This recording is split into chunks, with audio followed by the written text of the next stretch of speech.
Ibu bapak, saudari-saudara, sobat Komsos yang terkasih dalam Kristus, selamat berjumpa kembali dengan Renungan Minggu Komsos Gereja Santa Maria Immaculata Paroki Tarakan. Atas nama pribadi dan seluruh kru Komsos, kami mengucapkan Selamat Paskah. Selamat bangkit kembali bersama dengan Kristus. Pada hari raya Paskah ini, kita diajak untuk merenungkan Injil Yohanes bab 20 ayat 1 sampai dengan 9. Kisah kebangkitan Yesus menjadi sebuah peristiwa yang menggemparkan. Mengapa? Karena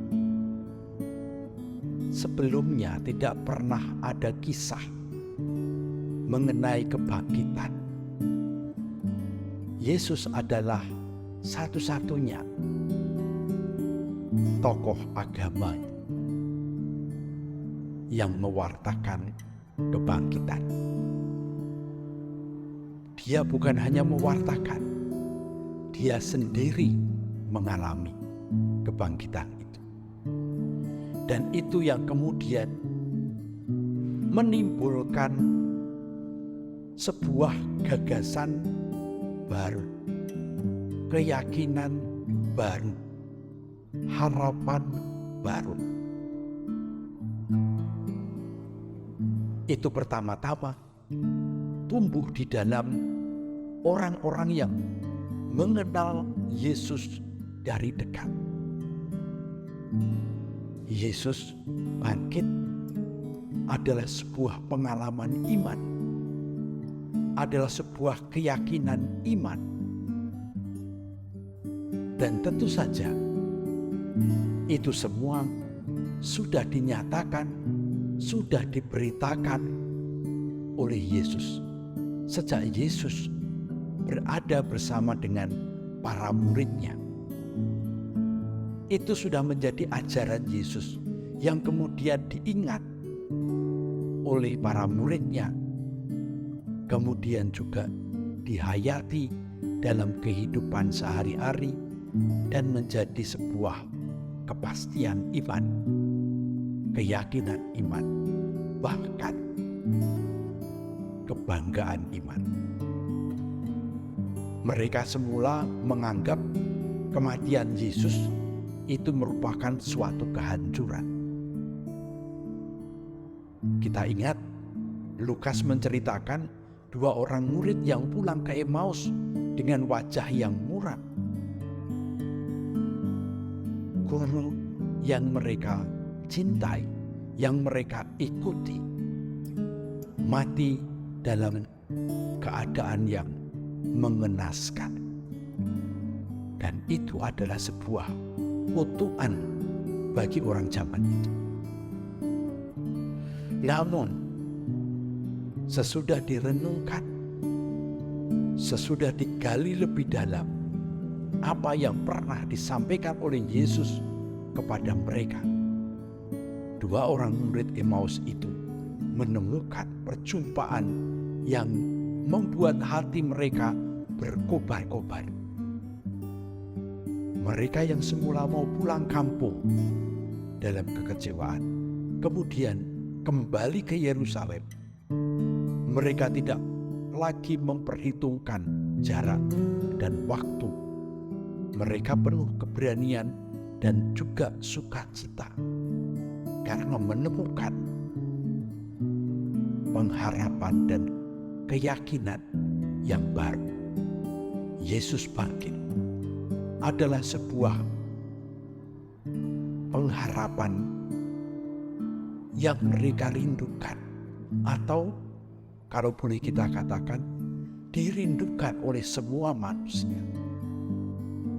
Peristiwa kebangkitan adalah jawaban dari Allah terhadap manusia yang setia menjalani rencana dan kehendak Allah.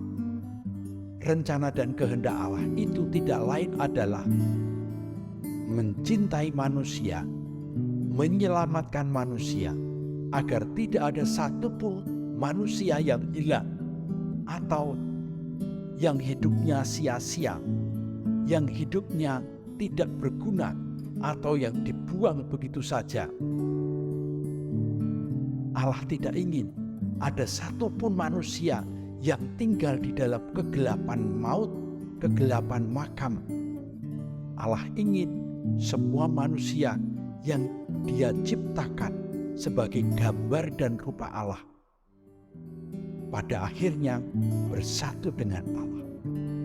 Dan itu dimulai dengan peristiwa kebangkitan Yesus. Paskah adalah jawaban Allah terhadap penyerahan diri Yesus di hari Jumat Agung.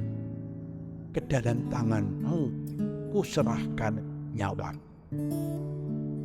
Penyerahan diri Yesus itu disambut oleh Allah Sang Bapa.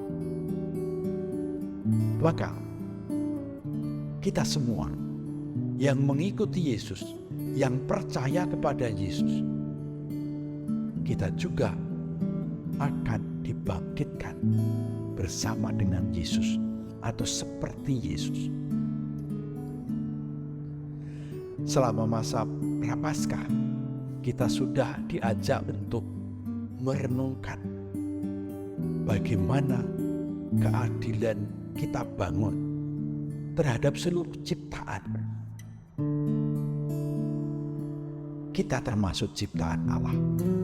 Maka juga keadilan ini semestinya diwujudkan dalam sikap kita terhadap sesama makhluk yang lain, tumbuh-tumbuhan, dan juga alam semesta. Mereka semua itulah ciptaan yang dipercayakan oleh Allah kepada manusia. Namun apa yang dibuat manusia?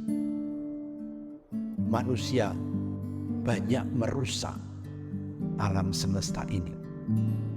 Sehingga ketika satu rusak, yang lain ikut rusak.